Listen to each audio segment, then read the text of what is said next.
د غزني د اطلاعات او فرهنګ ریاست له ښوونیز مرکز څخه دا ځل په 9مه دوره کې 160 تنه زده کوونکي د کمپیوټر زده کړې فراغت سندونه ترلاسه کړل. نن مو د غزني د اطلاعات کلتور له ښوونیز مرکز څخه شاوخوا 160 تنه زده کوونکي چې 4 میاشتنۍ زده کړې زموږ په ښوونیز مرکز کې سرته رسولې وې ټولو ته خپل سندونه ورکړل. دې تړاو جوړه شوې غونډه کې د مسؤلینو ترڅنګ د فارغ شوو زده کوونکو خپلوانو هم ګډون کړی و. د ځوانانو چارو امیر د اطلاعات او فرهنګ ریاست د ښوونیز مرکز په لاسته راوړنو خبرې وکړې.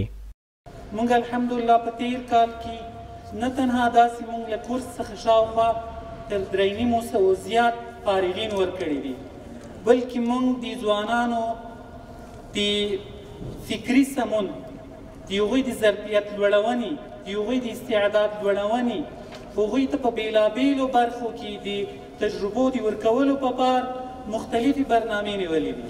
له یاد ښوونیز مرکز څخه د کمپیوټر برخه کې تازه فارغ شوي زده کوونکي خوښ دي چې دوی ته د اطلاعات او فرهنګ ریاست د زده کړو زمینه برابره کړې وه. دا یوازینی مرکز دی چې په وړیا ډول او هر چاته دا هرکلی دی چې که هر څوک کولی شي له دغې وړیا فرصت څخه استفاده وکړي. څنګه چې په شخصي کورسو کې څه کې داسې